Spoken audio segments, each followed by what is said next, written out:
হ্যাঁ পড়ছি। খান। আল্লাহ তোমার মঙ্গল করুক, আল্লাহ তোমার মনোবাসনা পূর্ণ করুক।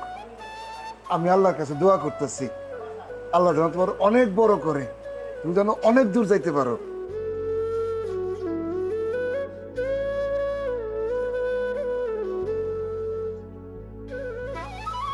তোমার ঘরে কে কে আছে বাবা, আর তোমার সংসার চলে কেমনে? আমার ঘরে আমার একটা বউ আছে আর একটা পোলা আছে। তিনজনের ছোট্ট একটা সংসার। আমরা তিনজন মিলে অনেক সুখে আছি। তাই এই চাকরিটা আমার আর করতে ভালো লাগে না। একটু ব্যবসা করতে চাইছিলাম, কিন্তু টাকা পয়সা নাই তো, তাই আর আগাইতে পারতাছি। কি ধরনের ব্যবসা করতে চাও তুমি? কত টাকা লাগবে তাতে? একটু খুলা কও তো দেখি, দেখি কি করা যায়। একটা মুদির দোকান দিতে চাই। মানে যদি একটা মুদির দোকান হইতো তাহলে নিজের মতো করে কাজ করতে পারতাম, আমার পরিবারটা